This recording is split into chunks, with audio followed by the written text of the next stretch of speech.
pensamos em E igual a mc ao quadrado, vemos Einstein como um homem velho, enrugado e de cabelos brancos. Mas E igual a mc ao quadrado não se trata de um Einstein velho. Na verdade, trata-se de um Einstein jovem, cheio de energia, dinamismo e até sensualidade. O que eu veria se andasse em cima de um raio de luz?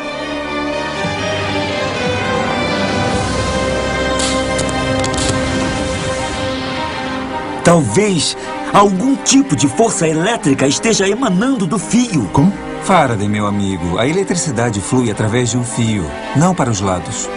Viu, John? Viu?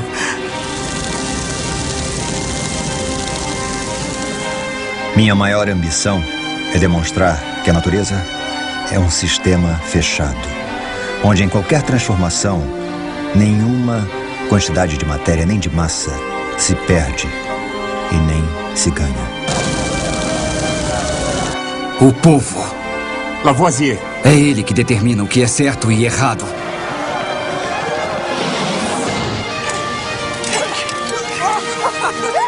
Emily, você está sendo absurda. Por que atribuir a um objeto uma força vaga e imensurável como a vis viva? É uma volta ao passado.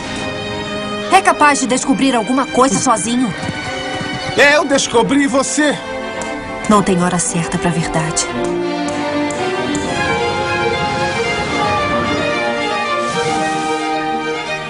Fraulein Meitner? Sim. Otto Hahn. O núcleo é nosso objetivo. As judias colocam nosso instituto em perigo. Não podemos proteger uma judia. Se ela ficar, o regime fecha nossas portas. Ele dividiu o átomo. Não. Você dividiu o átomo. Energia é igual a massa vezes a velocidade da luz ao quadrado.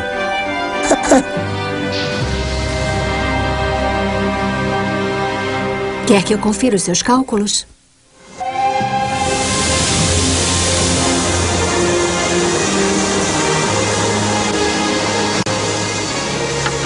Há 100 anos, uma fórmula enganosamente simples revelou uma unidade escondida nas profundezas da estrutura do universo.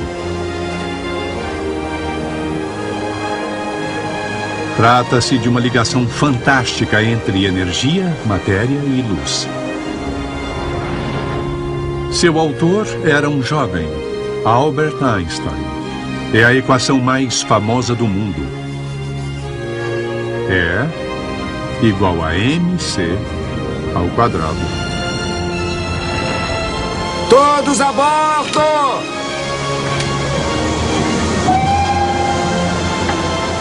Mas embora todos já tenham ouvido falar da grande ideia de Einstein, poucos sabem o que significa. E igual a mc ao quadrado é tão notável que nem Einstein tinha certeza de que era mesmo verdade. Albert, querido, chegou mais tarde do que eu esperava. Só temos linguiça e queijo hoje. O que foi? Precisamos conversar. Aconteceu alguma coisa? Não, nada. Desculpe, não. Eu passei a maior parte do dia olhando pela janela do trabalho, vendo os trens, e comecei a pensar sobre um objeto e em quanta energia ele tinha. Posso te explicar? É claro que pode. Mas antes, o jantar, comida e conversa. Acho que os deuses estão rindo de mim. Os deuses não estavam rindo de Einstein. Em uma compreensão surpreendente, ele uniu o trabalho de muitos anteriores a ele. Cientistas que tinham lutado e até morrido para criar cada parte da equação. A história do E igual a mc ao quadrado começa muito antes de Einstein, com a descoberta de E, energia.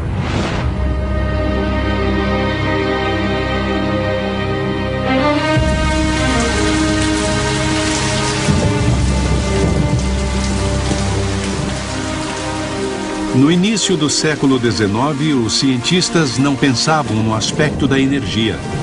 Pensavam no aspecto dos poderes individuais, ou forças. Eram coisas totalmente desconectadas, sem relação. A força do vento, a força de uma porta se fechando, um trovão. A ideia de que pode haver algum tipo de energia unificadora por trás de todas essas forças ainda teria de ser revelada. A determinação de um homem para compreender os mistérios escondidos da natureza começaria a mudar tudo isso.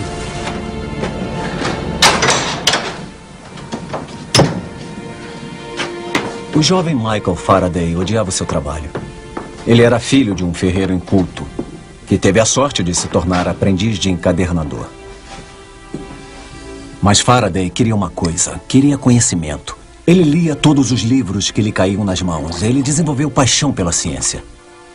Todo o seu tempo livre e seu minguado salário eram empregados em sua formação. Ele estava no limiar de uma incrível viagem ao mundo invisível da energia.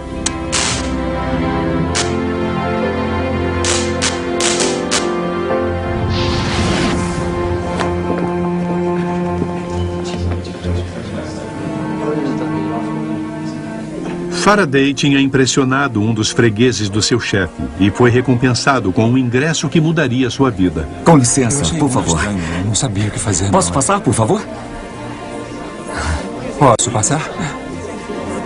Tem gente que procura se aperfeiçoar se as pessoas deixarem. É claro. Passe. Daqui para uma vida melhor.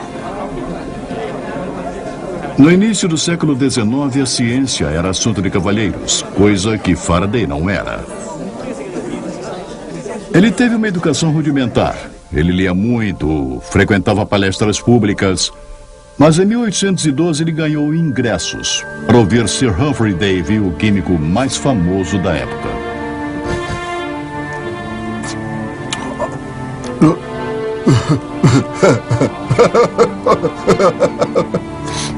Os cientistas do século XIX eram os astros pop da época. Suas palestras eram muito populares. Ingressos eram difíceis de se conseguir. E Davy divertia-se com sua posição. Estou esperando. Eu sei. Ele também era o maior adepto da última moda. Óxido nitroso ou gás hilariante. Ele dizia que tinha todos os benefícios do álcool sem a ressaca. Eletricidade, senhoras e senhores. Uma força misteriosa que pode desvendar a confusa mistura de substâncias interligadas que nos cercam e produzem elementos puros. Puros? Como fazemos isso? Davy era um cientista de primeira ordem. Contudo, muitos chegaram a dizer que sua maior descoberta foi Michael Faraday. Até que eu isolei o potássio do hidróxido de potássio derretido, como mostrei da última vez, do sal comum. Aquele mesmo metal. Faraday pode não ter nascido um cavalheiro, mas ele não ia permitir que a barreira de classes o impedisse de seguir carreira na ciência. Ele trabalhava noites a fio para transformar suas anotações de palestras em um livro para seu novo herói. Deus, ajude-me a pensar somente nos outros, a ser útil para a humanidade. Ajude-me a ser parte do grande círculo que é seu trabalho e amor. Deus, eu sou seu servo.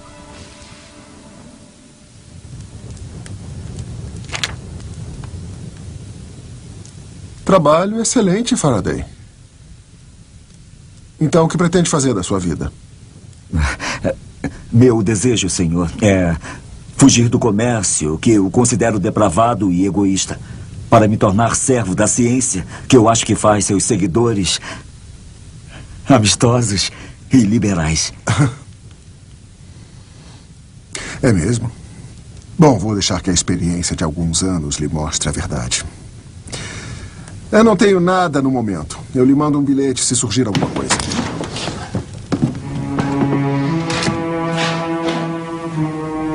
Apesar desse contratempo humilhante, Faraday estava determinado a se libertar de sua labuta diária. sua paciência foi recompensada.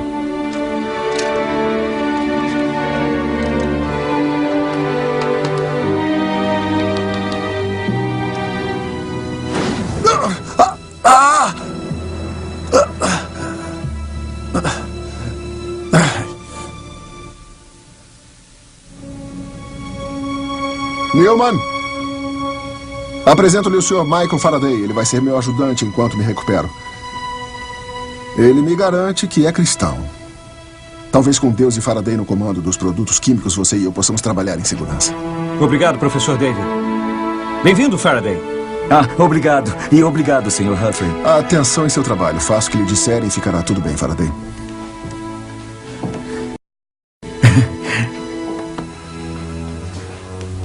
Faraday tornou-se assistente de laboratório, absorvendo ansiosamente cada migalha de conhecimento que Davy se dignava a lhe transmitir. Mas com o tempo, o discípulo superaria o mestre. O grande entusiasmo do dia era a eletricidade. Outra carga, Newman. A bateria acabava de ser inventada e se faziam todos os tipos de experiências. Mas ninguém compreendia realmente o que era essa força estranha da eletricidade. A elite acadêmica da época pensava que a eletricidade era como um fluido que forçava a sua passagem por um tubo. Mas em 1821, um pesquisador dinamarquês mostrou que quando você passa uma corrente elétrica através de um fio e coloca um ímã perto dela, ela desvia a agulha em ângulos retos. Essa foi a primeira vez que pesquisadores viram a eletricidade afetar um ímã. O primeiro vislumbre de duas forças que anteriormente eram vistas como totalmente separadas, agora se uniram de uma forma inexplicável. Faraday, venha ver isso. Você é o raio de luz por aqui. Quem sabe consegue resolver. Orsted relatou uma descoberta incrível. Estamos reproduzindo. Vamos experimentar o ímã do outro lado. Nossa, isso é incrível! Mas se a força elétrica está fluindo pelo fio, por que a agulha não se move na mesma direção paralela ao fio? Pois é. Vamos tentar mover todo o aparato.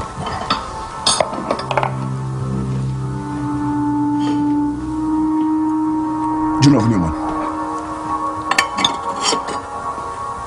Então, a força elétrica vai nesse sentido e o ímã aponta nesse.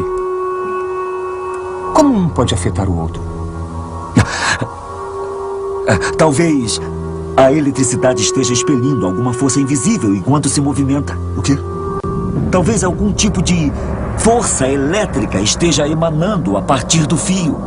Faraday, meu amigo, deixe-me dizer que na Universidade de Cambridge, a eletricidade flui através de um fio, não pelos lados dele. Pode ser o que viram em Cambridge, mas não explica o que está acontecendo. Ora, vamos em frente.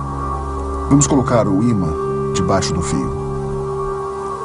Porque o ímã se movia em ângulos retos, porque a eletricidade afetava o ímã, deixou Davy e muitos outros perplexos. E celebramos o casamento de Michael e Sarah. Contudo, para Faraday, o problema tornou-se uma obsessão. Era uma fascinação inspirada por sua religião. Para ele, o problema era uma forma de compreender os mistérios secretos de Deus.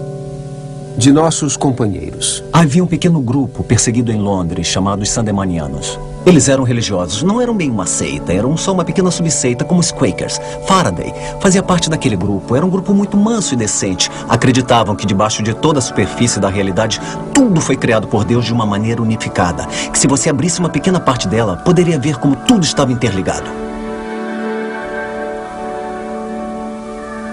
Michael Faraday era uma pessoa que, como Einstein, pensava através de imagens. Faraday era diferente de todos. Ele tinha uma propensão para compreender suas experiências, para compreender o que realmente estava acontecendo dentro delas. Ao colocar um ímã metodicamente em volta de um fio eletrificado, Faraday começou a observar um padrão.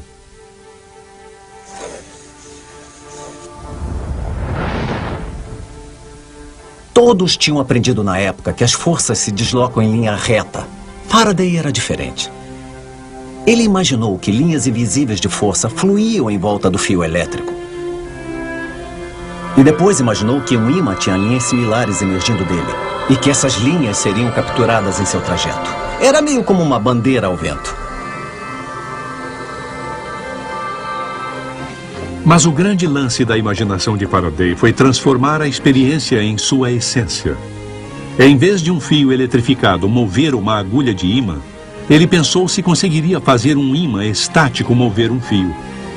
Eu nunca o vi assim, Faraday. Você parece uma criança feliz. Eu estou tremendo, Newman. Por dentro, estou tremendo.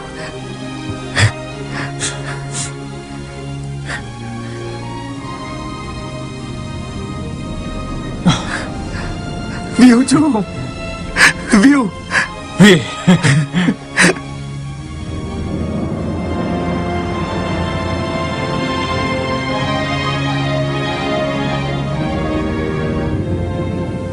Essa foi a experiência do século. Foi a invenção do motor elétrico. Aumentam-se os ímãs e fios até um tamanho bem grande. Prende-se pesos neles e eles são arrastados. Mas o que é quase mais importante é que ele inventou um novo tipo de física. Embora na época não tenha percebido, Faraday também tinha acabado de demonstrar um princípio abrangente. Os produtos químicos da bateria tinham sido transformados em eletricidade no fio, que tinha se combinado com um ímã para produzir movimento. Por trás de todas essas várias forças havia uma energia comum.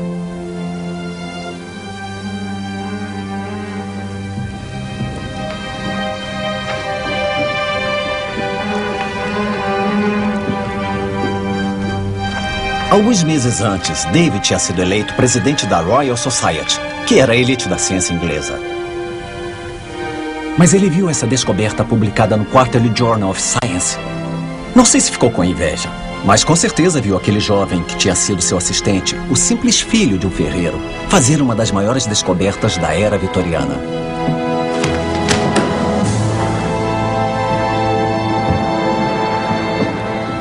Dave acusa Faraday de plagiar trabalho semelhante de outro cientista britânico famoso, William Wollaston.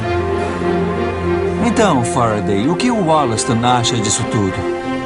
Ele me escreveu e me garante que não se ofendeu e que reconhece que o que eu publiquei foi trabalho todo meu. Claro, claro. O Dave está sendo idiota. Mas será que o Dave vai retirar sua alegação? Infelizmente não. Na verdade, ele ainda se opõe a que você seja eleito membro da sociedade. É mesmo? E o que você acha? Faraday, meu caro amigo, você tem o meu voto. E o meu. E acho que tem até do Wollaston. Que confusão.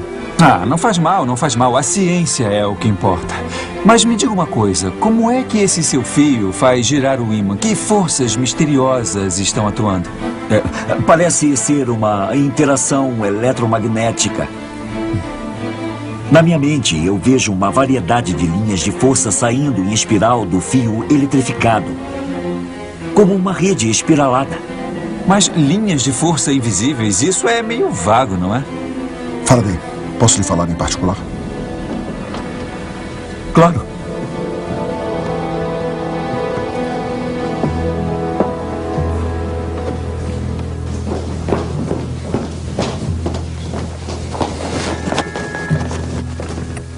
Escute, Faraday, vamos parar com essa besteira.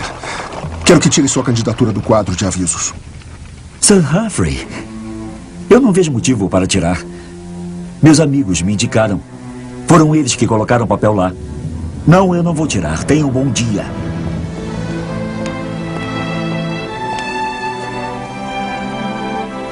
Faraday foi eleito para a Royal Society.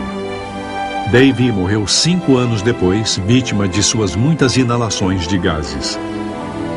Com o tempo, o mundo de forças invisíveis de Faraday levaria a uma nova compreensão da energia. Ele tinha dado início ao que Einstein chamaria de a Grande Revolução.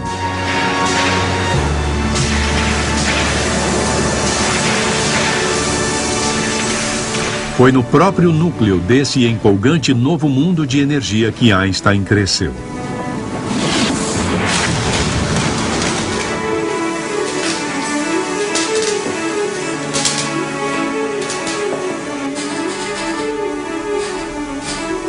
Meu pai e tio queriam fazer fortuna levando energia elétrica para as ruas da Alemanha.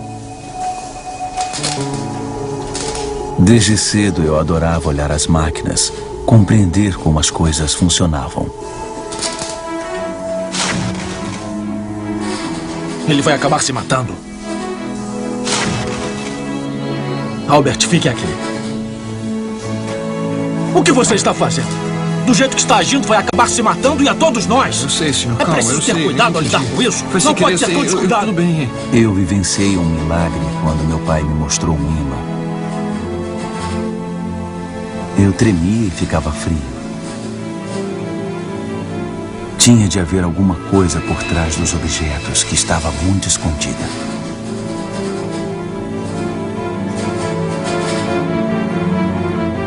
No secundário, eles tinham suas ideias sobre o que eu devia aprender e eu as minhas. Einstein. Eu só me interessava por física, matemática, filosofia e tocar violino. Todo o resto era maçante. Einstein! De pé! Como obviamente já sabe tudo sobre geologia, diga-me, como é a camada de rocha aqui? Para mim, é exatamente igual a como elas são em toda parte, professor.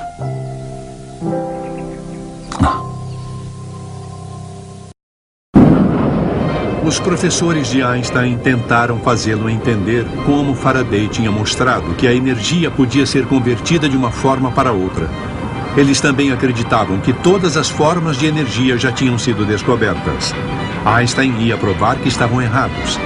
Ele descobriria um vasto e novo reservatório de energia escondido onde nenhum outro cientista já havia pensado em procurar, bem no coração da matéria.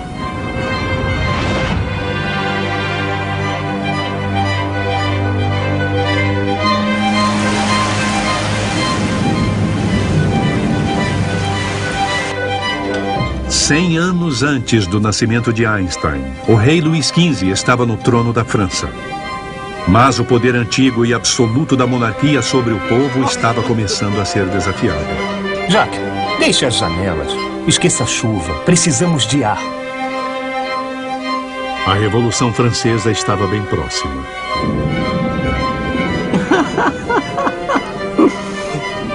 Essa foi a era do iluminismo, quando os intelectuais acreditavam piamente que a evolução estava na ciência. E eles achavam que uma das suas primeiras tarefas era racionalizar e classificar cada tipo de matéria para poderem ver como tudo interagia. Antoine Lavoisier, um jovem aristocrata rico, decidiu assumir essa tarefa para ver se havia alguma ligação básica entre todas as coisas da vida diária, todas as diferentes substâncias do mundo.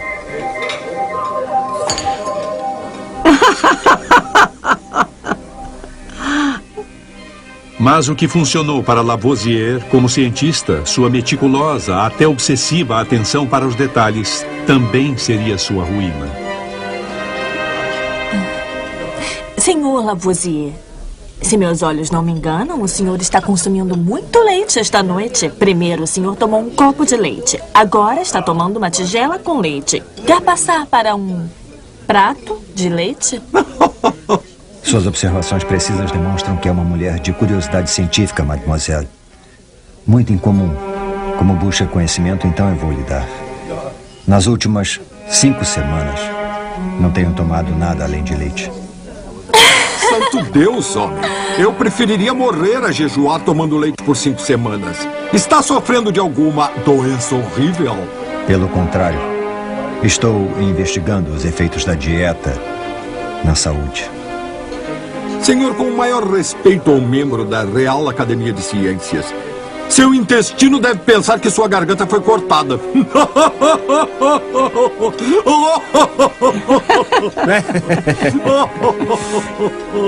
Ao passo que seu intestino, senhor Conde, sem dúvida está solicitando à Academia uma ampliação da sua garganta. Marianne, como ousa insultar o Conde? Não se esqueça do que o Conde lhe oferece. Não só casamento, mas pense em como você vai ser apresentada à sociedade. Você vai ser o sucesso de Paris. Não seria uma pena, madame, sobrecarregá-la com todos os deveres do matrimônio antes de ter tido a chance de experimentar sua curiosidade pela natureza? Será que podemos sair? Está ficando muito quente aqui dentro.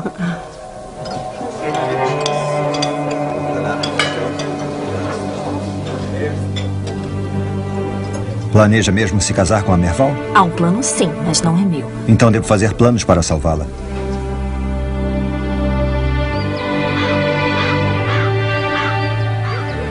Lavoisier não era um cientista por profissão. Era o chefe dos fiscais tributários de Paris. Sua grande ideia era construir um enorme muro em volta da cidade e cobrar impostos de tudo o que entrasse e saísse. Mas seus impostos sobre as coisas simples da vida, pão, vinho e queijo, não o tornavam simpático para os parisienses comuns.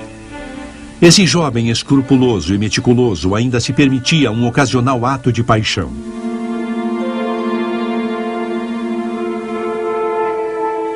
Em 1771, Lavoisier se casou com Marie-Anne Pauls, a filha de seu colega de trabalho. Assim, ele a salvou, como havia prometido, de um casamento arranjado com um conde 40 anos mais velho que ela. Permita-me lhe mostrar uma coisa.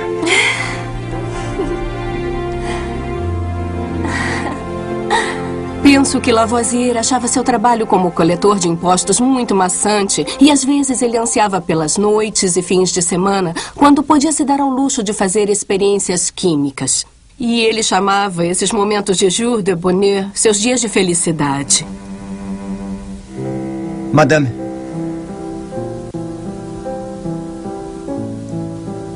o que vai acontecer se eu pegar uma barra de cobre ou ferro e deixar lá fora na chuva, meses a fio, Madame Lavoisier? Monsieur Lavoisier. Os metais, o que seria deles? Seria esse um exame oral antes do verdadeiro exame, senhor? Simplesmente busco a verdade. Então está brincando comigo, porque sabe a verdade. O cobre vai ficar coberto de azinhavre e o ferro vai enferrujar. Acho que o termo é calcinação. Impressionante, minha linda esposa. Mas eu vou pressionar mais. Quando o metal enferruja, ele fica mais leve ou mais pesado? Ah, senhor. Acho que quer me pegar. Oh. Então talvez essa borboletinha deva pousar e me permitir olhar de mais perto. Todo cidadão da França, seja da idade que for, sabe que quando o metal enferruja, ele perde peso, fica mais leve e depois desaparece. Mas... pare! Não terminei. Contenha-se, senhor. Tem mais? Em um panfleto publicado recentemente por um jovem e brilhante químico, Antoine Lavoisier demonstra que o ferro, se combinado com o ar, na verdade, fica mais pesado. Impressionante. Eu pretendo... Não. No que quer que seja, senhor, eu pretendo estar ao seu lado, aprendendo o que puder sobre sua ciência para ser sua colega valorosa. Então me deixe mostrar como o ferro se combina com o ar para formar uma união tão delicada. Amanhã, senhor. Amanhã.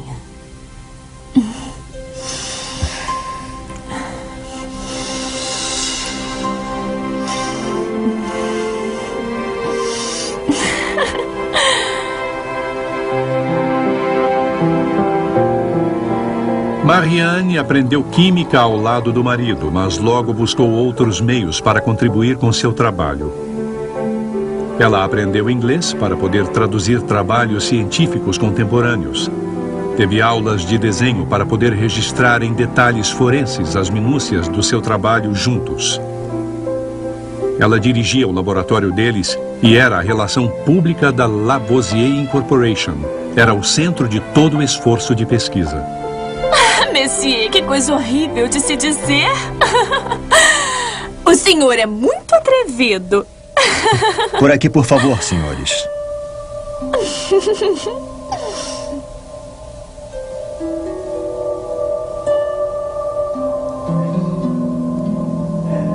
Senhores, é minha grande ambição demonstrar que a natureza é um sistema fechado. Que em qualquer transformação, nenhuma quantidade de matéria nem massa se perde e nem se ganha. Por aqui, por favor.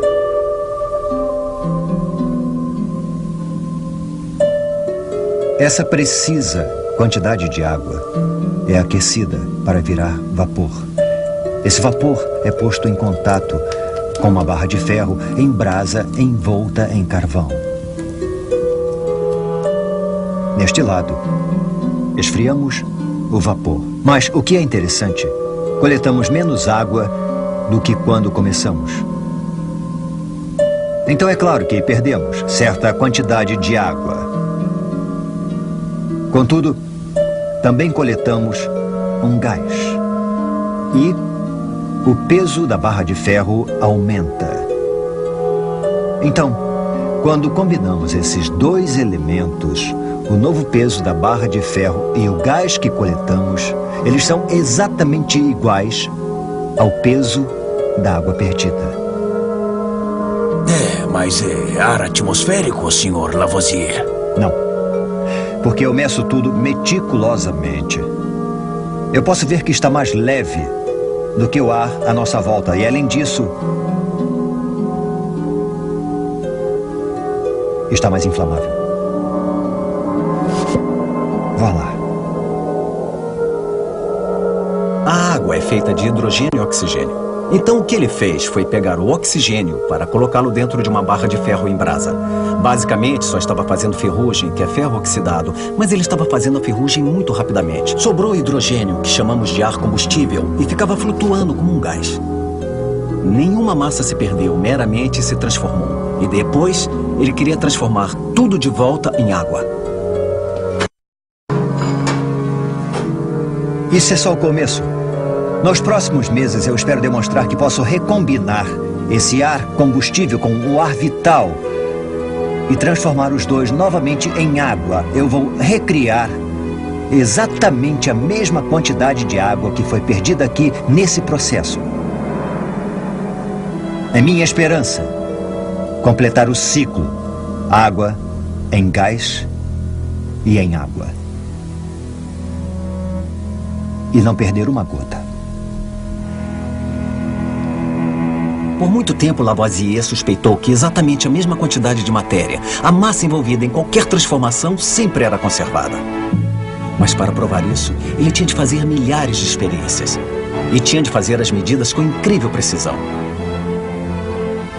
Foi aí que entrou a grande fortuna dele de coletor de impostos. Ele pôde pagar os instrumentos mais sensíveis já construídos. Ele ficou obsedado pela precisão.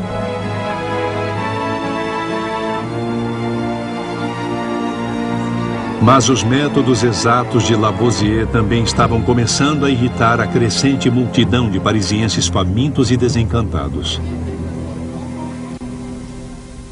Antoine? Antoine! Ah! Acorde, Antoine! Desculpe. Que horas são? Está quase na hora de receber o Sr. Marat. A academia lhe pediu para avaliar seus desenhos. Ele alega ter feito uma grande descoberta. Ah, Antoine, você se esqueceu? Ah, meu Deus. Outro charlatão com uma ideia para vender. Deus me dê paciência.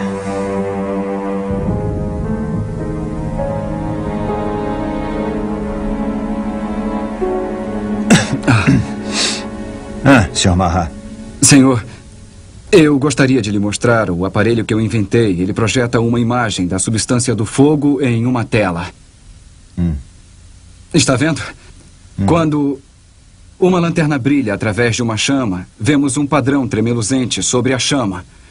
Meu aparelho torna a substância do fogo altamente visível. O senhor coletou essa substância do fogo? O senhor a pegou e mediu? Ah, não, mas pode-se vê-la.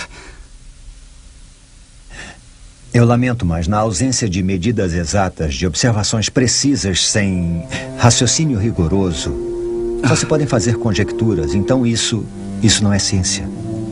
Eu não sou dado a conjecturas, senhor. Não. Se me der licença, eu estou extremamente ocupado hoje. Obrigado. Então é isso? Tenha um bom dia, senhor!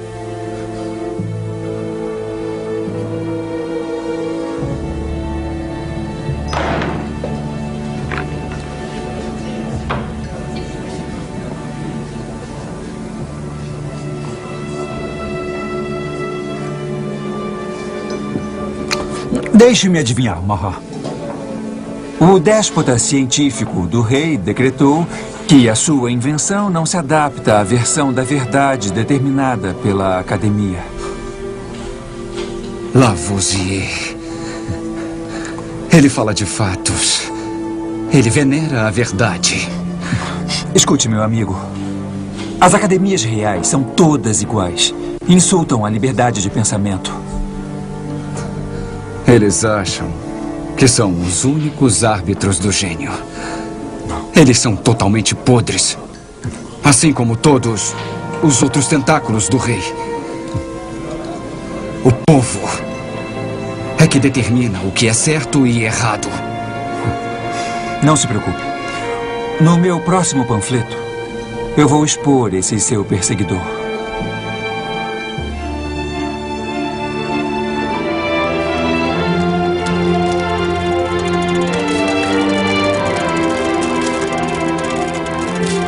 Durante anos, Lavoisier queimou, fatiou, derreteu e ferveu toda a substância concebível. Constatou que desde que se seja escrupuloso em relação a coletar os vapores líquidos e pós-criados em uma transformação, então não se perde massa. Os líquidos podem se tornar gases, os metais podem enferrujar, a madeira pode virar cinza e fumaça, mas a matéria, os átomos minúsculos que compõem todas as substâncias, nada jamais se perde. A coroação dessa obra foi o uso notável da eletricidade estática para fazer com que o oxigênio e o hidrogênio se recombinassem e voltassem a ser água.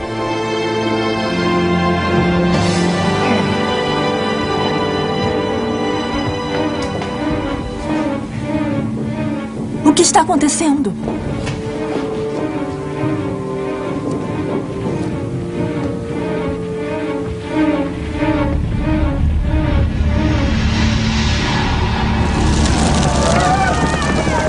Quando explodiu a Revolução Francesa, a família real e grupos inteiros de aristocratas perderam as cabeças na guilhotina.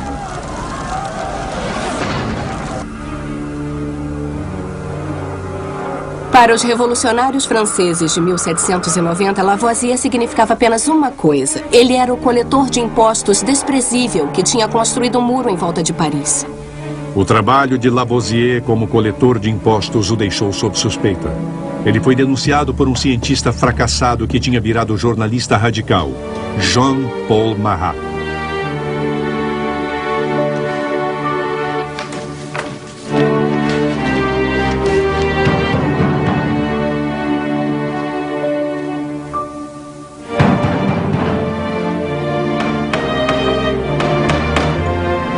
Lavoisier! Lavoisier! Lá dentro. Lavoisier! Lavoisier!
O que Lavoisier fez foi fundamental para a ciência e para o E igual a mc ao quadrado. Ele disse que se você pegar um bocado de matéria, pode separá-la, pode recombiná-la, pode fazer qualquer coisa com ela. E o que compõe a matéria não se perde.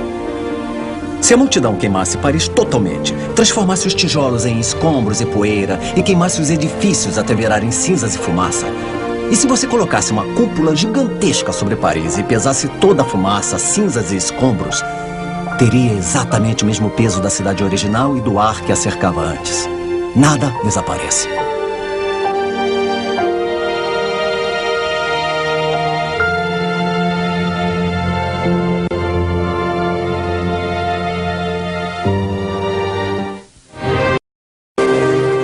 Um século depois, toda a natureza era classificada em 2 grandes domínios. Havia a energia, as forças que animavam objetos, e havia a massa, a matéria física que compunha esses objetos. Toda a ciência do século XIX baseava-se nesses 2 poderosos pilares. As leis que governavam um não se aplicavam ao outro. Mas o jovem estudante de física, Albert Einstein, não gostava de leis. Meu Deus, Einstein. O que aconteceu com você? É mais do que irônico. Fui repreendido ontem pelo idiota daquele professor, Pernet, por causa de faltas que eu devia assistir a uma aula prática que sempre era muito chata e totalmente sem sentido. E depois fui vítima de uma explosão dos meus próprios equipamentos. Quer dizer que foi tudo culpa sua? Obrigado. E como está hoje, senhorita Maric? Muitíssimo bem, Herr Einstein. Melhor ainda por ver que escapou vivo do laboratório de física. E para não alarmá-la ainda mais, eu prometo continuar meus estudos aqui no Café Benhoff para sempre, lendo apenas os grandes mestres da física teórica e evitando as baboseiras dos politécnicos. É tudo que você sempre faz. Está ficando meio cheio aqui, Fraulein Maric. Importa-se de caminhar comigo? Gostaria de conversar uma coisa. Ora, Herr Einstein... É claro. Quem sabe gostaria que eu lhe dissesse o que perdeu nas aulas dessa semana.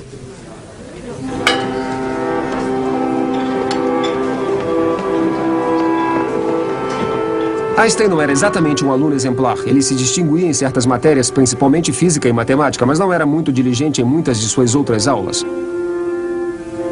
Sem dúvida, ele era muito questionador, o que, ao que parece, incomodou a maioria dos professores durante a sua vida. Ele ia atrás de suas fascinações com uma determinação incrível. Sabemos por suas cartas que Einstein, a partir de seus 16 anos, era literalmente obcecado pela natureza da luz. Todos com quem falava, seus amigos, colegas, até sua namorada, Mileva Maric, que se tornaria sua esposa, ele incomodava a todos com a pergunta: o que é a luz?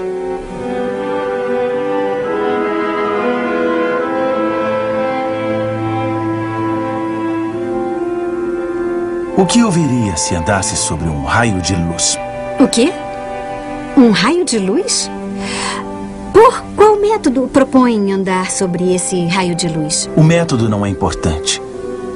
Vamos imaginar que nós somos 2 jovens experimentadores radicais, boêmios de mãos dadas, em uma jornada ao vasto universo. E estamos indo na frente de uma onda de luz.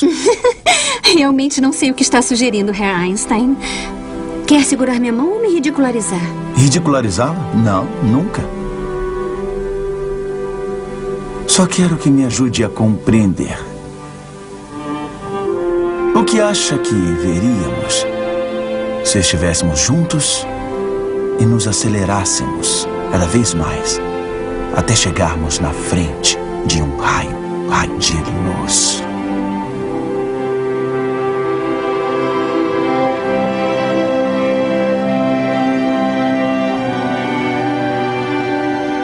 Foi a incansável busca de Einstein pela luz que levaria a uma revolução na ciência. Com a luz, ele reinventaria o universo e encontraria um caminho escondido que uniria energia e massa.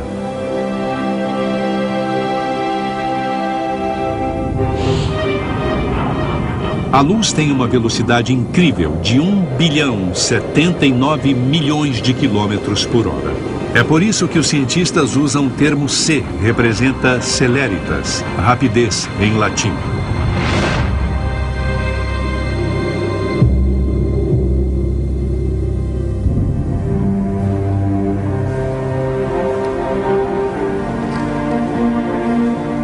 Bem antes do século XIX, os cientistas calcularam a velocidade da luz, mas ninguém sabia o que a luz era realmente. Na Inglaterra, um homem que já conhecemos estava disposto a fazer uma conjectura.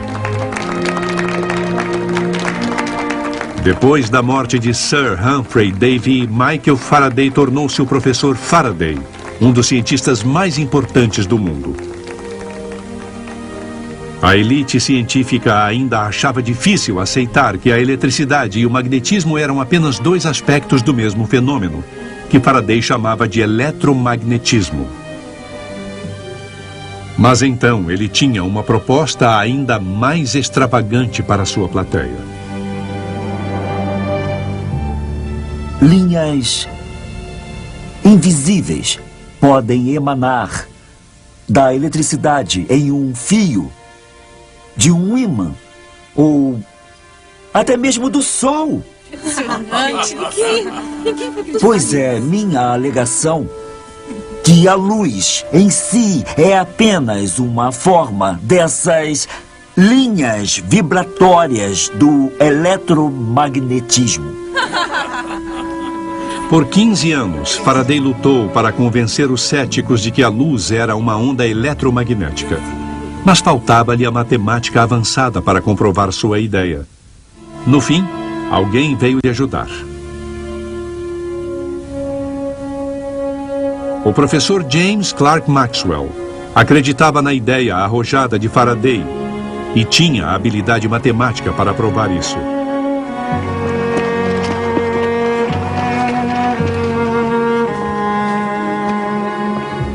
Maxwell e o idoso Faraday tornaram-se muito amigos.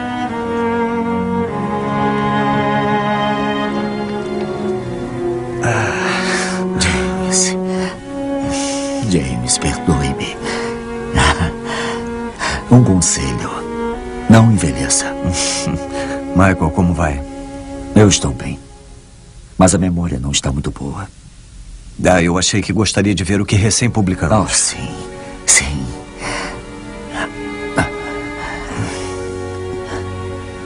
Esplêndido. Então seus resultados mostram que quando a eletricidade flui ao longo de um fio, o que ela faz na realidade é criar um pouquinho de magnetismo. Quando essa carga magnética se move, ela cria um pouquinho de eletricidade. Eletricidade. A eletricidade e o magnetismo estão interligados como uma trança interminável. Sempre está pulsando para frente.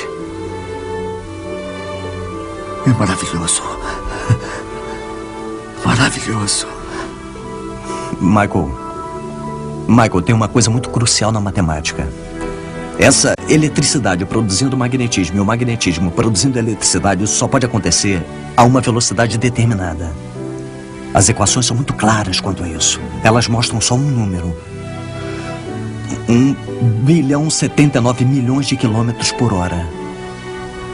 Eu não sei se... É a velocidade da luz. É a velocidade da luz. Você estava certo o tempo todo.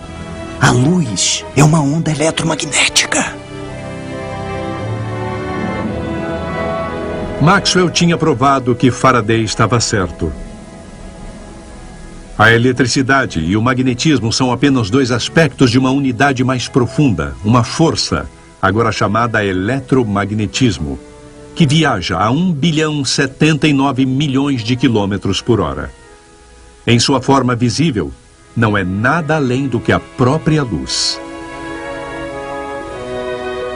E nada fascinava mais o jovem Einstein do que a luz.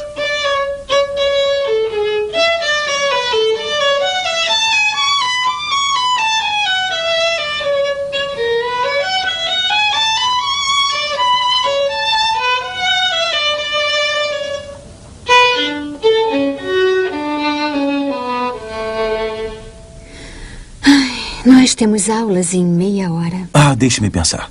Professor Weber e seus monólogos exaustivos, ou você, Mozart e James Clerk Maxwell. Não podemos, vamos ser advertidos. Nosso projeto é precioso demais para perder tempo ouvindo aqueles chatos. Venha comigo. Vamos ler Maxwell e pensar na teoria eletromagnética da luz. Ah, meu queridinho, como sabe encantar uma mulher.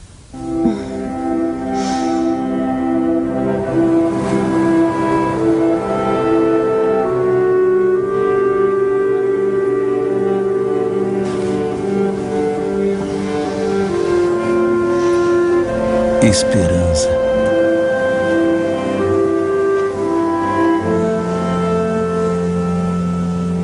Ela é muito bonita. É. Mas ela sabe planar e dançar como nossas almas misteriosas fazem. As equações de Maxwell continham uma previsão incrível. Diziam que você nunca poderia se emparelhar com um raio de luz. Mesmo se viajasse a 1.079.000.000 de quilômetros por hora, ainda veria a luz se afastando de você a 1.079.000.000 de quilômetros por hora. Está vendo como ela olha para a onda? Sim. Vê como para ela a onda está estática? Sim. Ela e a onda estão viajando na mesma velocidade. Nós vemos a onda se movendo na água, mas em relação a ela, está parada. Então a luz é assim? O bom senso diria que se você pegasse um raio de luz, haveria uma onda de luz ali, parada. Talvez tremeluzisse, um pouco de eletricidade e um pouco de magnetismo. Então, se ela está viajando ao longo da onda de luz, não estaria se movendo, estaria estática. Mas Maxwell diz que não se pode haver luz estática. Talvez Maxwell esteja errado. Talvez se pudesse pegar a luz, ela seria estática, Albert, como uma onda perto de um barco. Imagine se eu estivesse sentado parado segurando um espelho diante do meu rosto. E a luz passasse do meu rosto para o espelho. E eu visse o meu rosto. Sim. Contudo, se eu e o espelho estivéssemos na velocidade da luz... Você está na mesma velocidade da luz que sai do seu rosto. Exatamente. A luz nunca chegaria no espelho? Então eu seria invisível?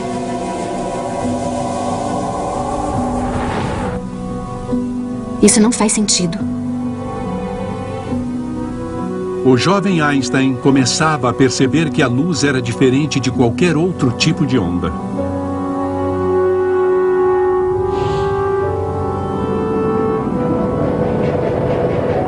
Einstein estava prestes a entrar em um universo surrealista onde a energia, a massa e a velocidade da luz se entrelaçavam de uma forma que ninguém jamais havia suspeitado.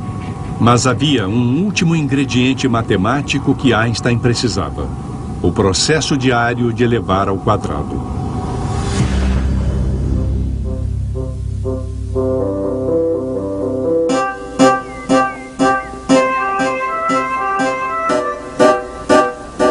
Muito antes da Revolução Francesa, os cientistas não tinham certeza de como quantificar o movimento.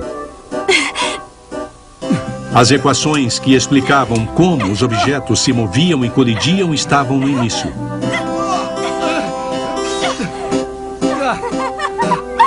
Uma contribuição crucial para esse assunto viria de uma fonte inusitada.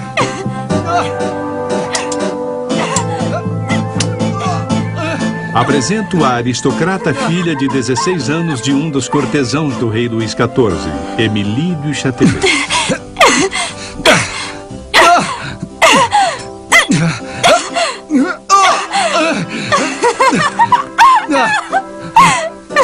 Depressa! O papai está vindo! Émilie du Châtelet viria a ter um enorme efeito na física no seu período de vida tragicamente curto.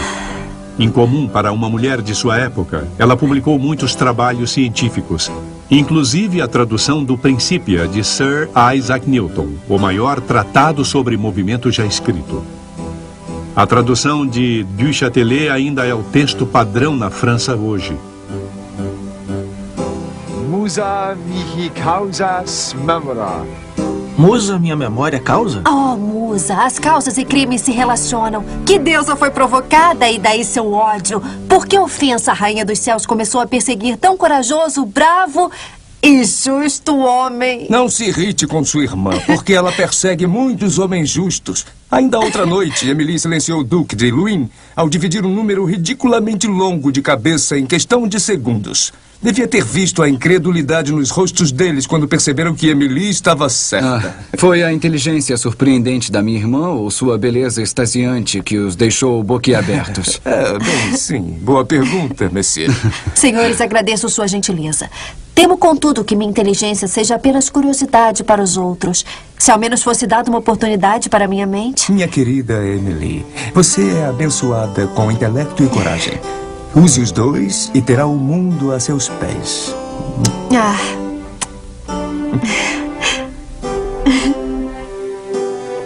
De certa forma, ela é uma mulher totalmente deslocada do seu tempo e lugar. Ela é uma filósofa, cientista, matemática, linguista. Ela requer uma liberdade que as mulheres só começariam a desfrutar mais de 150 anos depois.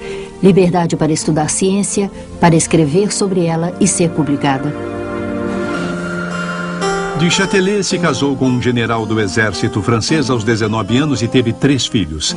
Ela dirigia um lar movimentado e o tempo todo perseguia sua paixão pela ciência. Ela tinha 23 anos quando descobriu a matemática avançada. Com entusiasmo, ela teve aulas com um dos maiores matemáticos da época, Pierre de Maupertuis. Ela era especialista em Newton e foi sua estudante mais aplicada. Parece que tiveram um breve caso, mas ele partiu para uma expedição polar. Depois, Du Châtelet se apaixonou perdidamente por Voltaire, o maior poeta da França. Crítico voraz do rei e da Igreja Católica, Voltaire tinha sido preso 2 vezes e exilado na Inglaterra, onde ficou fascinado pelas ideias de Newton. De volta à França, não demorou muito até que insultasse o rei novamente. Du Châtelet o escondeu em sua casa de campo. A pobre criatura é dedicada a ele. Isolados, longe de Paris, Du Châtelet e Voltaire transformaram sua casa em um palácio de aprendizado e cultura, completado com seu pequeno teatro e com a aparente bênção de seu marido. A pobre criatura... Há um grande mito envolvendo Du Châtelet e sua vida amorosa, e em grande parte é exagero. Mas o marido dela aceitava Voltaire em sua casa e com frequência ia a Paris para benefício de Voltaire. Ele ia ao seu editor pleitear no caso de Voltaire para mantê-lo fora da prisão. E também é verdade que Emily de Châtelet teve diversos casos de natureza transitória.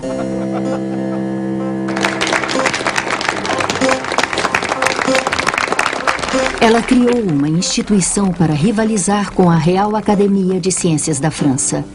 Muitos dos grandes filósofos, poetas e cientistas da época participavam. O monsieur é jovem. Espero que logo possa me julgar por meus próprios méritos, ou pela falta deles. Mas não me considere como um apêndice desse grande general ou daquele famoso erudito. No meu próprio direito, sou uma pessoa inteira. Responsável somente por mim, por tudo que sou, tudo que digo, tudo que faço. Du Châtelet aprendeu com os homens brilhantes que a cercavam, mas rapidamente ela desenvolveu ideias próprias. Para o horror de seus mentores, ela até ousou suspeitar que havia uma falha no pensamento do grande Sir Isaac Newton. Newton afirmava que a energia de um objeto, a força com a qual ele colidia em outro objeto, podia muito simplesmente ser justificada por sua massa vezes sua velocidade. Em correspondência com cientistas na Alemanha, Du Châtelet aprendeu outra visão, a de Gottfried Leibniz. Ele propunha que objetos em movimento tinham um tipo de espírito interior. Ele o chamava de vis viva, força viva em latim. Muitos subestimavam suas ideias, mas Leibniz estava convencido de que a energia de um objeto era composta de sua massa vezes sua velocidade, ao quadrado.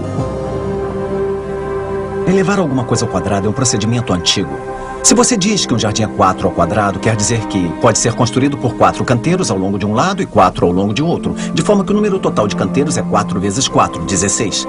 Se o jardim é 8 ao quadrado, 8 por 8, então 8 ao quadrado são 64. Ele terá 64 canteiros. Essa multiplicação enorme, essa construção aos quadrados, é uma coisa que se encontra o tempo todo na natureza. Emily, você está sendo absurda. Por que atribuir a um objeto uma força vaga e imensurável como a vis viva? É um retorno ao passado. É o oculto. Quando o movimento começa, você diz que é verdade que uma força é produzida que não existia até agora. Pense nos nossos corpos. Para ter o livre-arbítrio, devemos estar livres para iniciar o movimento. Então, tudo que Leibniz está perguntando é de onde vem toda essa força. No seu caso, minha querida, a força é primitiva. Ah, você é irritante. Você se esconde atrás de sagacidade e sarcasmo. Acha que entende Newton. É incapaz de entender Leibniz. Você é um provocador. Tudo que faz é por outra coisa e lhe causa problemas. Critica isso, denuncia aquilo. É capaz de descobrir alguma coisa sozinho?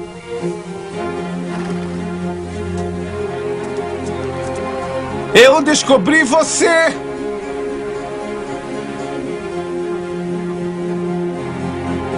Apesar do apoio incondicional a Newton, Du Châtelet não abriu mão do que acreditava.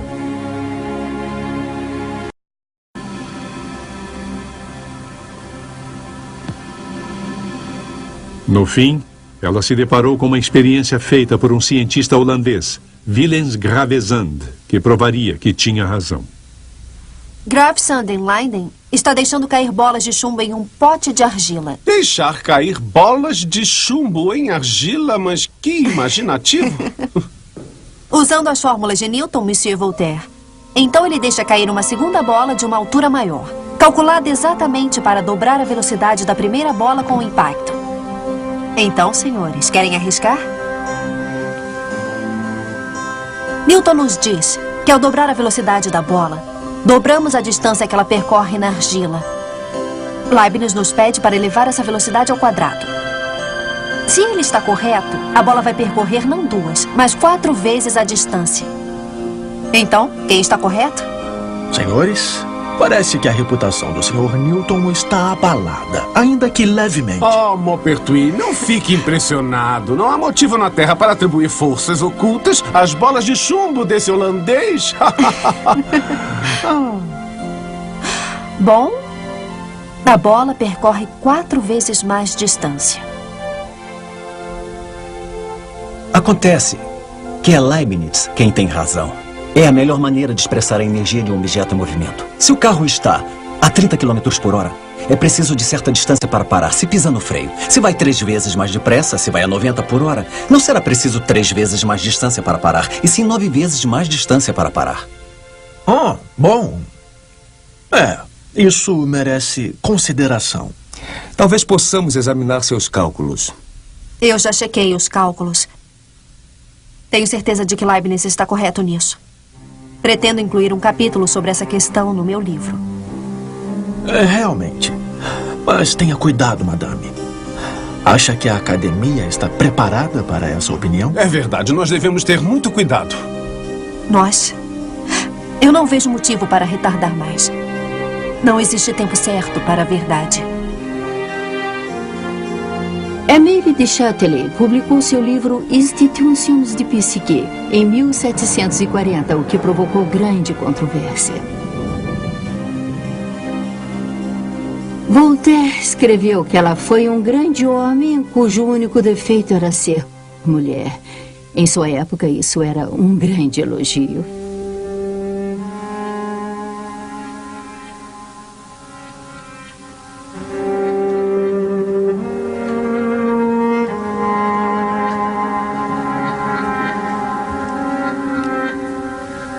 Eu estou grávida.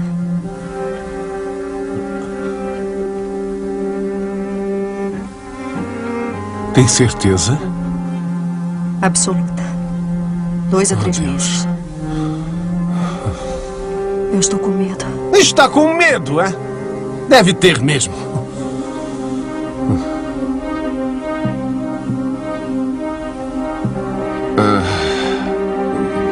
Obviamente, esta criança não é minha. Nem do seu marido.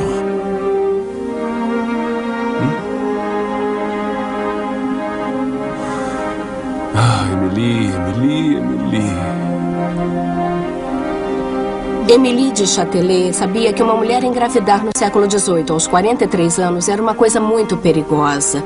E em todo o tempo da gravidez ela teve premonições horríveis sobre o que ia acontecer. Toda a sua vida, Du Châtelet tinha tentado superar as limitações impostas ao seu sexo. No fim, foi um caso com um jovem soldado que a levou à morte. 6 dias depois de dar à luz seu 4º filho, ela sofreu uma embolia e morreu.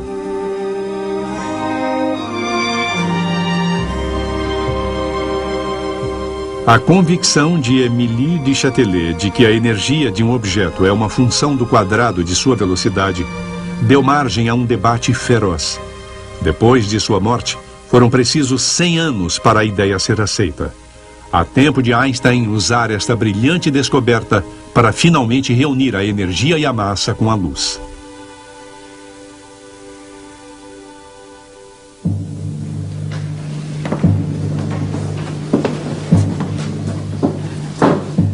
Einstein buscou compreender a luz durante a universidade e depois dela. Infelizmente, ele aborreceu tantos professores que ninguém quis escrever uma referência para ele. Aceitou um emprego de baixo salário em um escritório suíço de patentes. Ele e Mileva se casaram e tiveram um filho. A jovem família lutava, mas nada disso parecia incomodar Albert. Einstein! Vejo que está ocupado como sempre. Olha, Einstein, você mostrou algumas realizações muito boas, mas, olhe, sobre sua promoção, realmente acho que seria melhor esperar até você se familiarizar totalmente com a engenharia mecânica. Lamento. Talvez em uma próxima vez.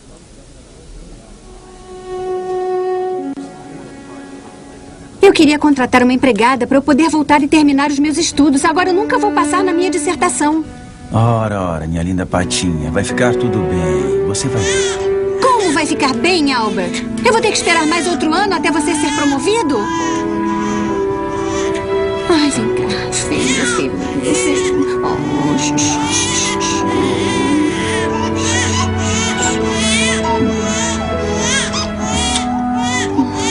Vai ficar tudo bem. Vai ficar tudo bem, você vai ver. É um período muito fascinante, mas um tanto autocentrado para Einstein. Ele se concentra somente nas suas obsessões particulares. Se o resto do mundo se adapta a ele, muito bem. Se não, ele não se importa.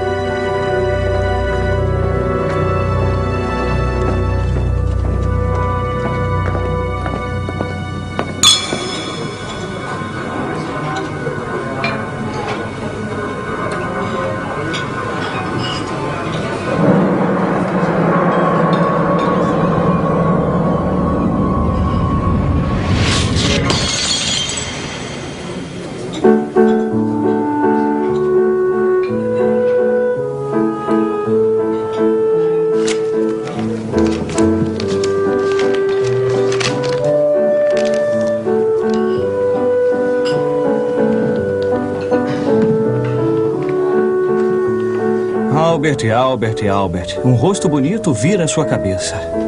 Escute, devemos observar e compreender o misterioso. Pois esse tipo de mistério vai colocar você em encrenca. Vou lhe dizer o que é realmente misterioso. O segredo de um casamento longo e feliz. Muito bem, a matemática está ótima. É meio pouco convencional, mas isso só funciona para grandes sistemas. Não funciona se aplicado a sistemas pequenos. Eu discordo. Ah, não. Outra vez, mais uma grande teoria de Herr Albert Einstein, funcionário de patente 3ª classe. O que aconteceria se essas fórmulas fossem aplicadas à radiação eletromagnética? Albert, você não pode simplesmente pegar emprestado um pouco de física e aplicá-la sem consideração adequada a uma área totalmente diferente. Por que não? Albert, sei que você gosta das grandes associações, das grandes teorias, mas as coisas não seriam bem melhores se você entrasse em uma área pequena conseguisse um posto na universidade, ganhar um salário decente, não acha? Pelo menos a Mileva voltaria a estudar. Ela ficaria feliz e você também. A luta vulgar pela sobrevivência, comida e sexo. Falou como um verdadeiro burguês. Escute. Eu quero saber como Deus criou esse mundo. Não estou interessado neste ou naquele fenômeno, no espectro deste ou daquele elemento. Quero conhecer os pensamentos dele. O resto é detalhe. Mas não pode alimentar seus filhos com os pensamentos dele, Bert.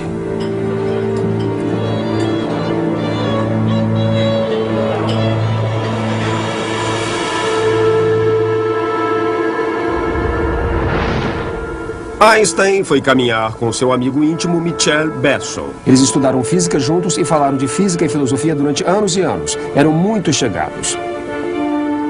Eles tinham estudado a questão da luz sob todos os ângulos possíveis. Está vendo aquele relógio ali? Enquanto Einstein e Besso estavam ruminando quanto tempo seria preciso para a luz alcançá-los de relógios a diferentes distâncias, Einstein teve uma compreensão monumental.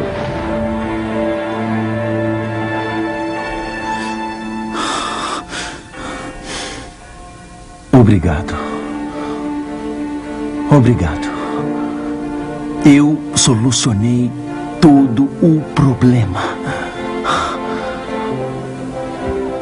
Albert!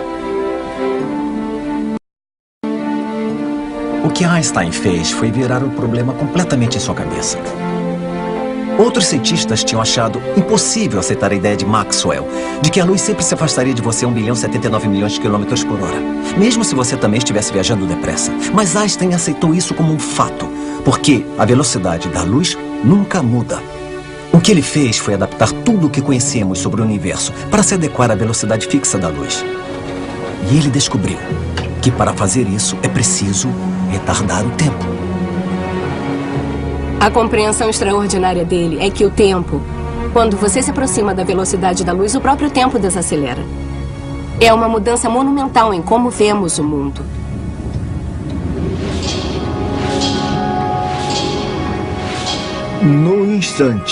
No próprio instante em que Einstein teve essa compreensão brilhante de que o tempo poderia desacelerar, as comportas começaram a se abrir. Antes disso, as pessoas supunham que o tempo era como um relógio de pulso nas mãos de Deus, que batia com um ritmo estável em todo o universo, independente de onde se estivesse.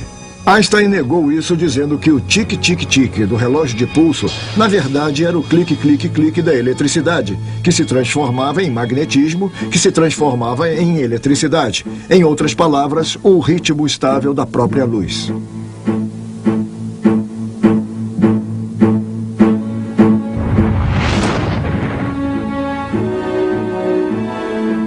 Em 1905 foi um ano milagroso para Einstein e para a física. Ele teve uma incrível onda de criatividade. Começou com a publicação de um ensaio sobre como descobrir o verdadeiro tamanho dos átomos. 2 meses depois, publicou um ensaio sobre a natureza da luz. Com ele ganhou o prêmio Nobel. O terceiro ensaio, apenas um mês depois, foi sobre como as moléculas se movem quando aquecidas, o que finalmente encerrou o debate sobre se os átomos realmente existem. O quarto ensaio foi publicado no fim desse período de meio ano. Nele, Einstein expõe sua teoria da luz, tempo e espaço. Foi a teoria da relatividade especial. Ela mudou a forma como vemos o mundo. No novo mundo de Einstein, a única verdade constante não era o tempo nem o espaço, mas a luz.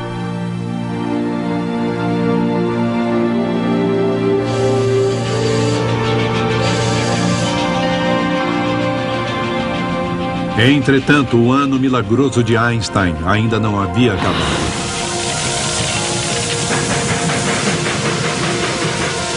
Em um último grande ensaio de 1905, ele propôs uma unidade ainda mais profunda. Ao computar todas as implicações de sua nova teoria, ele percebeu outra estranha ligação. Esta entre a energia, a massa e a luz.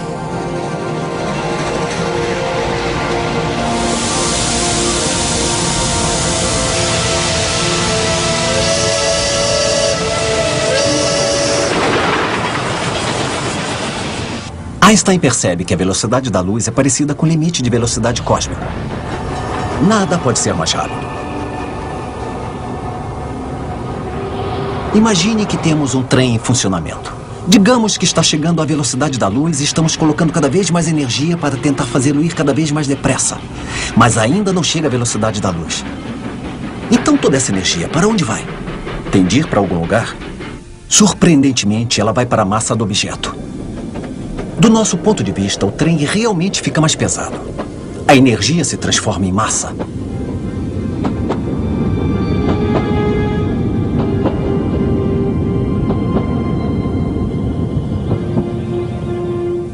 É uma ideia incrível. Até Einstein fica surpreso com ela. Olha, acho que descobri a ligação entre energia e massa. Se eu estiver certo, então a energia e a massa não são absolutas. Não são distintas.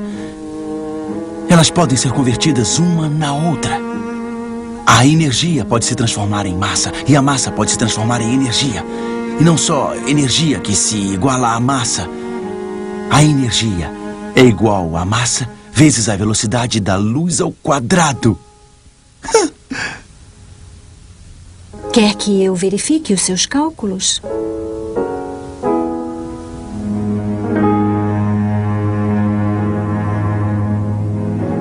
Einstein mandou o seu quinto grande ensaio de 1905 para o prelo. Em 3 páginas, ele simplesmente afirmou que a energia e a massa estavam ligadas pelo quadrado da velocidade da luz.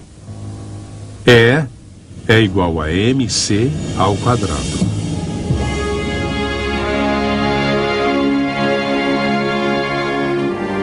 Com 4 notas familiares na escala da natureza, esse funcionário de patentes tinha composto uma melodia totalmente nova. A culminação de sua jornada de 10 anos na busca da luz. Estamos há milhares de anos pensando que aqui é um mundo de objetos, de matéria, e lá é um mundo totalmente separado de movimento, de forças, de energia. E Einstein diz, não são separados. A energia pode se transformar em massa. E, crucialmente, a massa também pode se transformar em energia. Existe uma unidade profunda entre energia, matéria e luz. É igual a mc ao quadrado. Essa equação mostra que toda a matéria do nosso universo tem reservada em si uma quantidade fantástica de energia. A velocidade da luz, por exemplo, tem cerca de 300 milhões de metros por segundo. Se multiplicá-la por ela mesma, você obtém 90 quadrilhões. Então, em outras palavras, o que é a matéria? De certa forma, a matéria não é nada além da condensação de vastas quantidades de energia. Então, se você conseguir liberar de alguma forma toda a energia contida na minha caneta, ela irromperia com uma força comparável à de uma bomba atômica.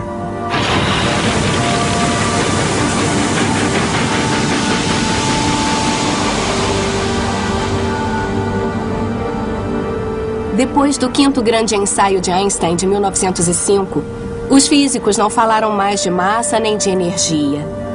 Para nós, agora, elas são a mesma coisa.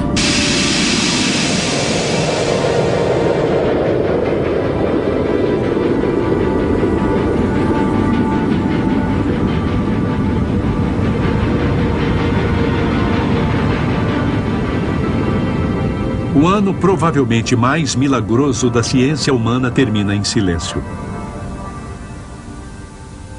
Os artigos são publicados e não há nenhuma reação. Acho que os deuses estão rindo de mim. Depois, aos poucos, começa. Uma carta aqui, outra ali. Por 4 anos, Einstein respondeu diligentemente todas as perguntas, tentando explicar suas ideias difíceis e complexas para uma confusa comunidade da física. Adoro a ideia de que a vida continuou normal como sempre. Aqui estão os ensaios que mudaram o universo, circulando por toda parte, e o mundo está lutando para entrar em acordo com eles. Einstein tinha um fã-clube de uma pessoa só. E esta pessoa, felizmente, era o físico vivo mais importante. Einstein. Einstein. Max Planck enviou uma pessoa para vê-lo. Max Planck? É, o assistente dele. Veio aqui vê-lo.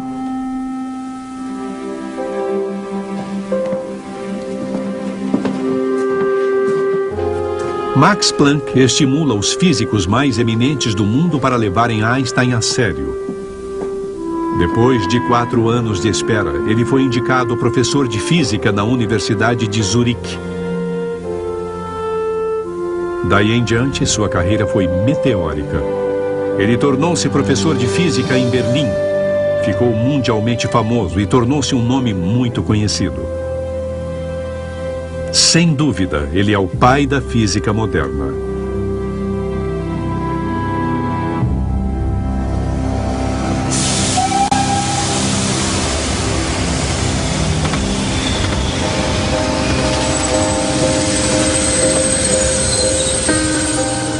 Mas o sucesso de Einstein foi o fim de seu casamento.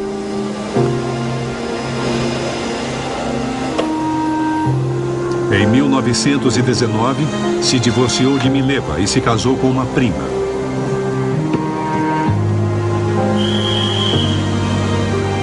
Sua fama levou a numerosos casos.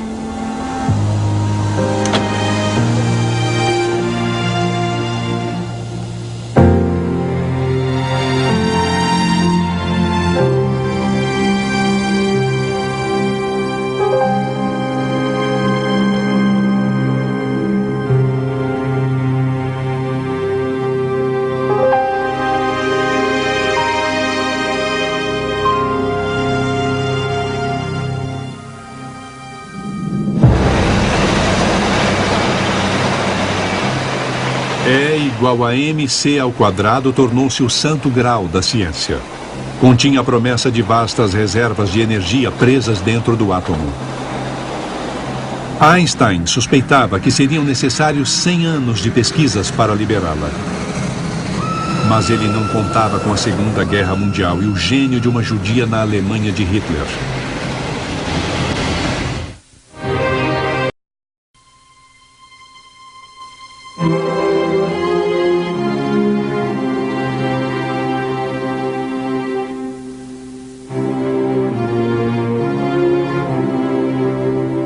A austríaca de 28 anos, Lise Meitner, era tremendamente tímida. Apesar de sua ansiedade, a jovem doutora em física chegou em Berlim determinada a seguir carreira no campo novo e empolgante da radioatividade. Infelizmente, em 1907, as universidades alemãs não empregavam mulheres recém-formadas.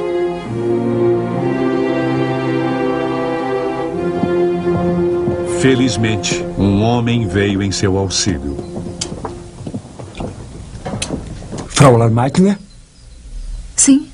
Otto Hahn, sou pesquisador no Instituto de Química. O professor Planck sugeriu que eu... Sim, claro. Eu li seus 2 ensaios sobre tório e mesotório. O Dr. Planck sugeriu... ele sugeriu que eu lhe falasse. Preciso de uma colaboradora. Acho que posso ajudar muito na análise da física. E nos cálculos matemáticos?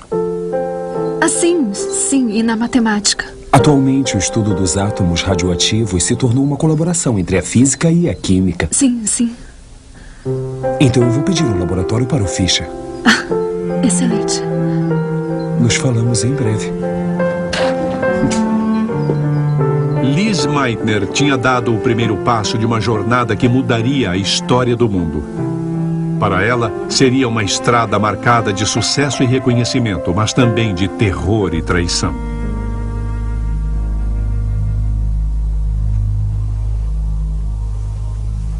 Nessa época, não se conhecia muito sobre o átomo. De início, as pessoas achavam que era como um sistema celular em miniatura, que tinha um núcleo sólido no centro e os elétrons giravam em volta dele como planetas em volta do Sol. Algum tempo depois, alguns pesquisadores propuseram que o núcleo em si não era sólido, mas composto de partículas isoladas de prótons e nêutrons. Mas no que chamamos de metais radioativos, como o rádio e o urânio, o núcleo parecia ser instável, vazando energia e partículas. Talvez esse tenha sido um exemplo de E igual a mc ao quadrado. A massa de um núcleo se transformando em energia.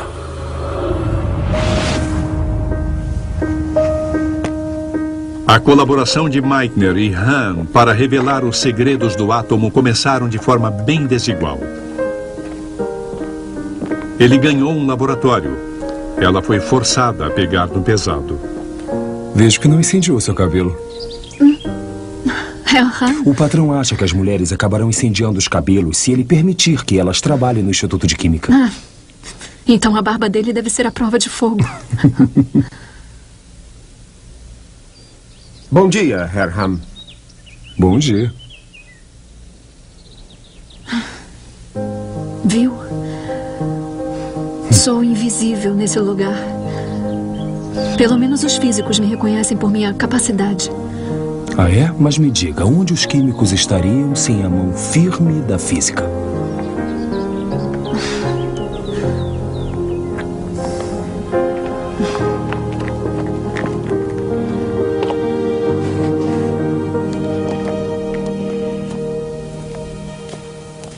Levou anos, mas Lizzie acabou perdendo a timidez. Em 1912, ela e Hahn se mudaram para o novo Instituto Kaiser Wilhelm de Química, onde ficaram de igual para igual.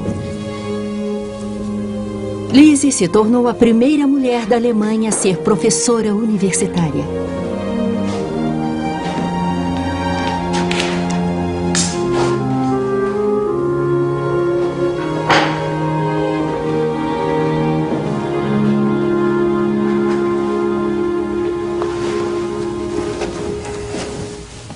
Liz.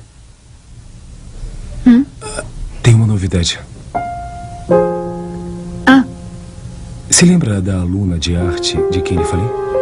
Sim, a Edith. Bom, eu a pedi em casamento e ela aceitou.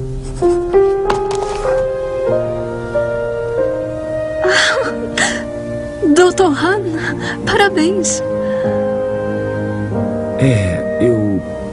Eu queria que você fosse a primeira a saber. Eu fico muito feliz pelo senhor. Muito feliz.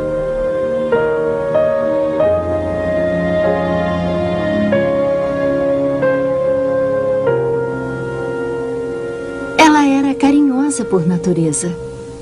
Tinha muitos amigos e talvez quisesse um relacionamento mais íntimo com Otto. Mas realmente, ao que parece, a física era o primeiro amor de Lizzie, talvez até sua paixão. As décadas de 1920 e 30 foram a era dourada da pesquisa nuclear. O maior núcleo conhecido na época era o do átomo do urânio, que continha 238 prótons e nêutrons.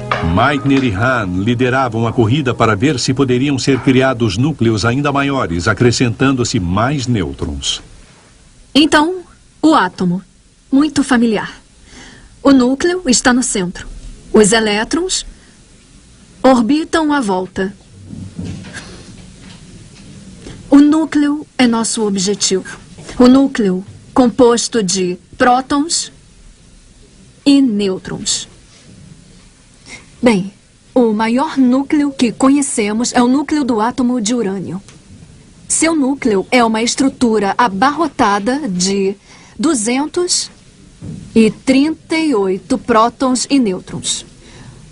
O nosso trabalho aqui é tentar disparar nêutrons nessa enorme estrutura.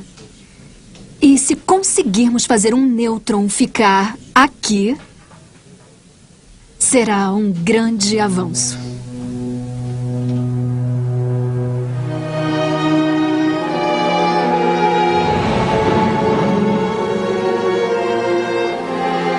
Meitner podia estar às vésperas de uma grande descoberta, mas a Alemanha de 1930 era um lugar perigoso, até para uma cientista mundialmente famosa. A judia coloca nosso instituto em perigo.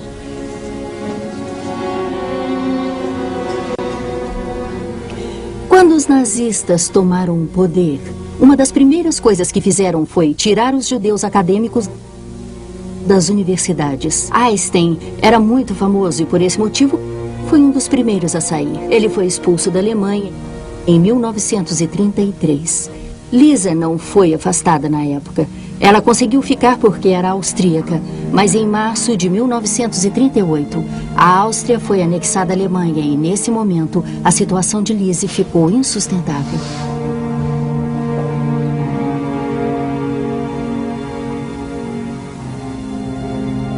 O que foi? Notícia assustadora. Não pode. Kurt Hess anda dizendo que precisam se livrar de mim. Eu já sabia. Eu ia falar com o tesoureiro do instituto antes de lhe contar. Vamos falar com ele amanhã. Venha, te levamos para casa. Está tarde.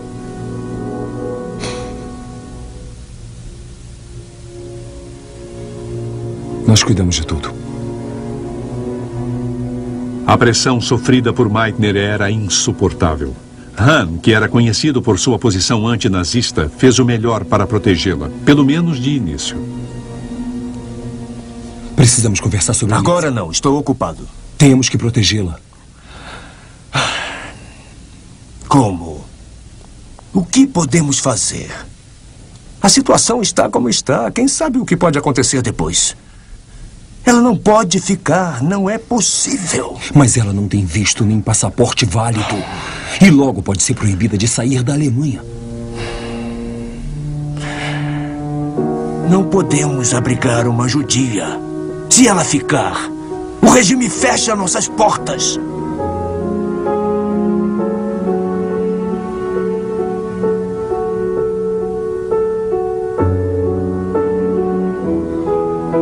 Liz.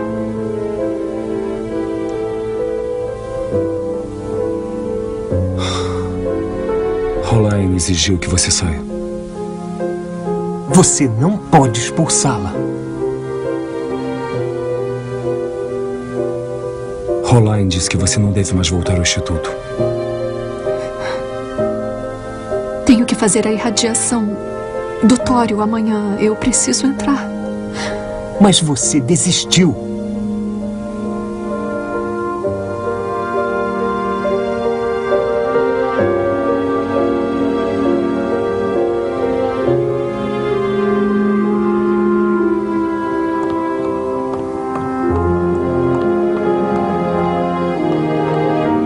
Quando ficou claro que Meitner seria demitida e presa, os físicos de toda a Europa escreveram cartas convidando-a para conferências, dando a ela uma desculpa para sair da Alemanha.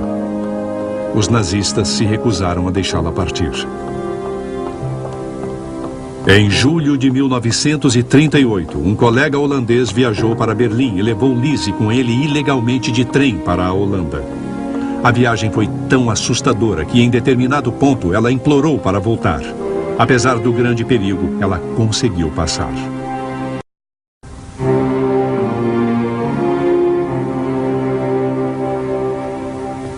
Ela tinha perdido tudo. Sua casa, sua posição, seus livros, seu salário, pensão e até seu idioma. Ela foi afastada do seu trabalho exatamente quando estava liderando e prestes a fazer uma grande descoberta científica. Apesar de todas as privações que sofreu, Lise ainda pensava na física.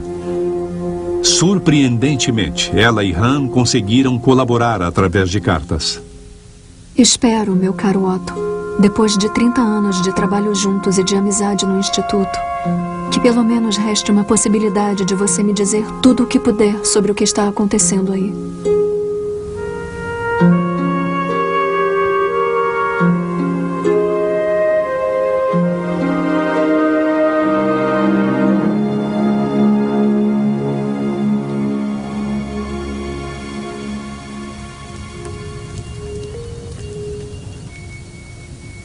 Lise foi convidada por um antigo aluno e amigo para passar o Natal na costa oeste da Suécia.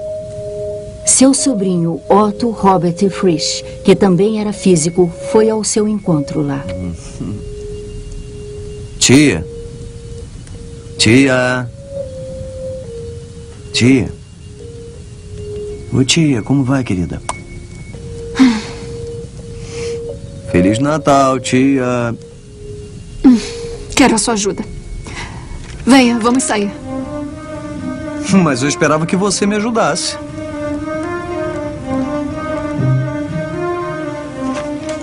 Em Berlim, Han estava obtendo resultados estranhos. Ele não encontrou evidências para sugerir que bombardear o núcleo de urânio com nêutrons tivesse causado um aumento em seu tamanho. Na verdade, suas experiências pareciam estar contaminadas com rádio, um átomo menor. Ele precisava desesperadamente da análise e perícia de Meitner. De longe, ela começava a suspeitar que alguma coisa muito diferente estava acontecendo com sua experiência. Han e Strassman estão obtendo resultados estranhos com o trabalho com o urânio. Jura? Há uns 2 meses, Han me contou que estavam achando rádio entre os produtos do urânio. Estamos procurando um elemento muito maior e estamos encontrando uma coisa muito menor. Pedi a Han para checar de novo. Não podia ser rádio. E agora ele me escreve dizendo que não é rádio, é bário. Mas é menor ainda. Exatamente. Han tem certeza de que é outro erro, mas eu não sei mais. Pelo menos é possível que esteja sendo produzido bário. Então ainda precisa que você interprete os dados. Também é meu trabalho. Exatamente. É. Só que não posso estar lá, não é? Venha, vamos caminhar.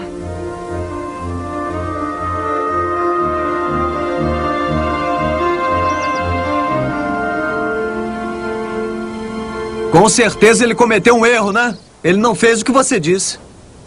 Meu querido, ele pode não ser um teórico brilhante, mas é bom demais em química para errar assim.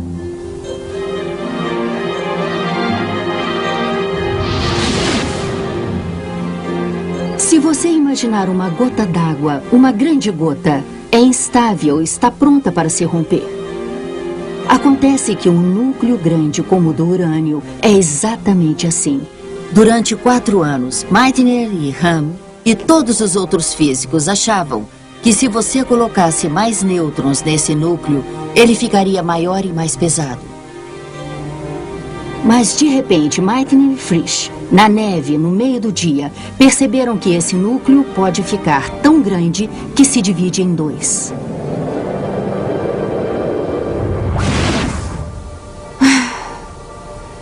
Se o núcleo é tão grande que tem dificuldade de ficar inteiro, então um movimento minúsculo de um nêutron... Mas se o núcleo se dividisse, as 2 metades voariam com uma quantidade enorme de energia. De onde essa energia viria? Quanta energia? Descobrimos que a repulsão mútua entre 2 núcleos gera cerca de 200 milhões de volts de elétrons. Mas alguma coisa tem que fornecer essa energia. Espere, deixe-me fazer uns cálculos aqui.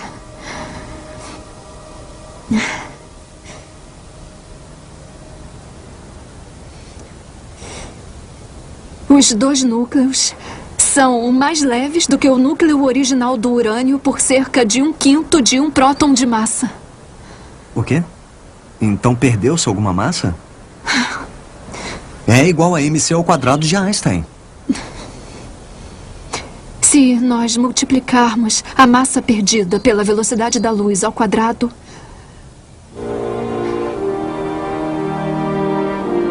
obtemos 200 milhões de volts de elétrons. Ele dividiu o átomo. Não. Você dividiu o átomo.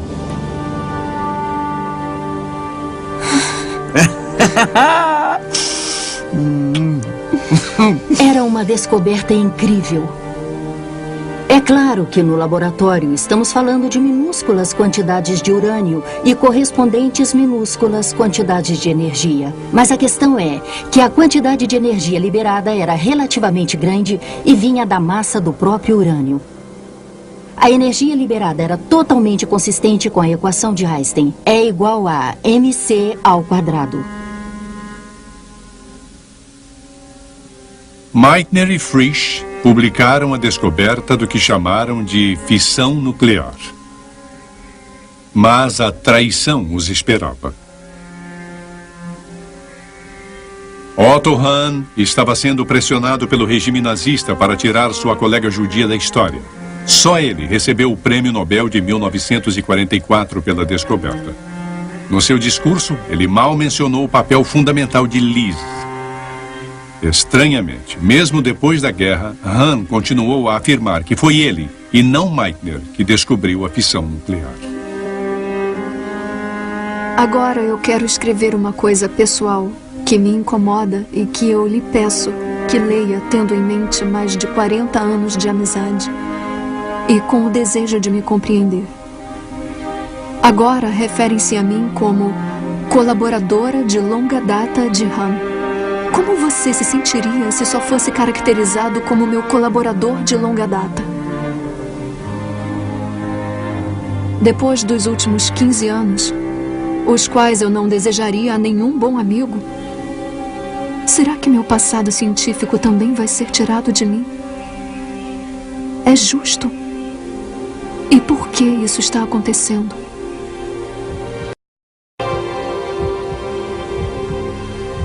Liz Meitner trabalhou nisso por 30 anos. Ela só tinha dividido alguns átomos, mas era o suficiente. Depois que dividiu um, o gênio saiu da lâmpada. Depois do que Meitner iniciou, os físicos de todo o mundo começaram a perceber que podiam ir bem mais longe. Em 1942, iniciou-se um esforço intenso para construir uma bomba atômica. Em todos os Estados Unidos, instalações secretas surgiram com o codinome de Projeto Manhattan. Meitner foi convidada para o Projeto Manhattan, mas se recusou qualquer participação na bomba atômica. Mas Robert Frisch foi diferente. Ele era um importante membro da equipe e estava convencido da necessidade de derrotar os nazistas em uma corrida de armas nucleares.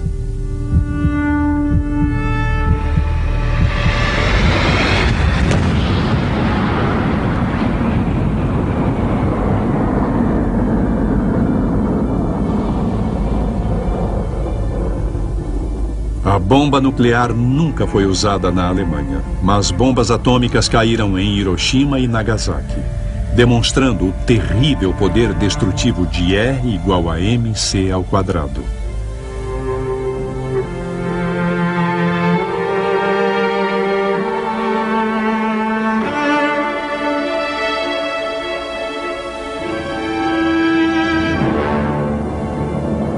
Vastas quantidades de energia na forma de radiação eletromagnética foram liberadas a partir de alguns gramas de urânio e plutônio.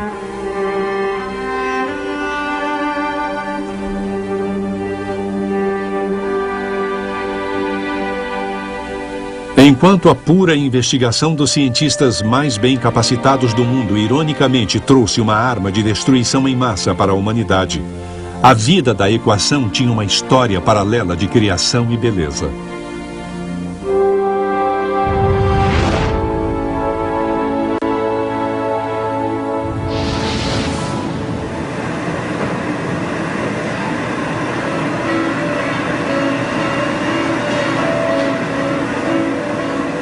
Hoje, os jovens físicos continuam a busca de Einstein. Desde seu aparecimento, E igual a mc ao quadrado foi usada para sondar as profundezas do tempo, para responder a maior pergunta de todas: de onde viemos?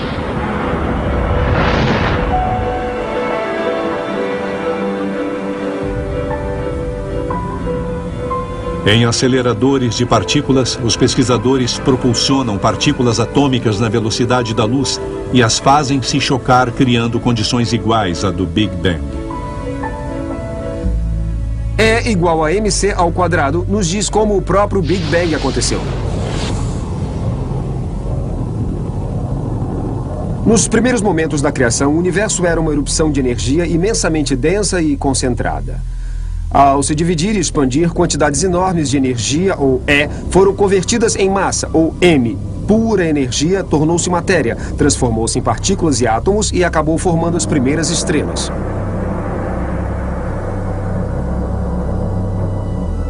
Nosso Sol é uma fornalha imensa flutuando no espaço e é alimentado por E igual a mc ao quadrado. Acontece que a cada segundo, 4 bilhões de toneladas de massa sólida do Sol desaparecem.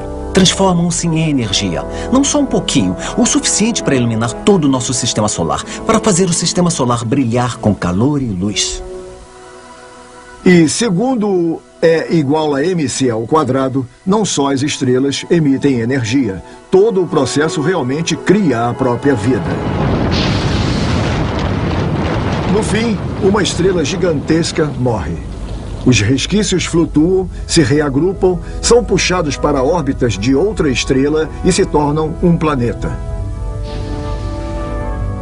Nós, os humanos, e a Terra onde pisamos, somos feitos de poeira de estrelas. Somos um produto direto do E igual a mc ao quadrado. Ao construir o trabalho de cientistas através das eras, novas gerações estão buscando respostas.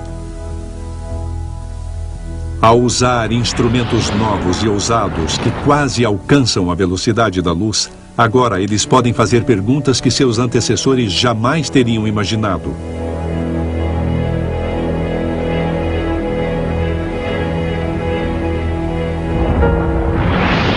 Como o próprio Einstein sabia, a jornada de descobrimento às vezes é dolorosa, às vezes alegre. É tão antiga quanto a própria curiosidade humana e nunca, jamais se acaba.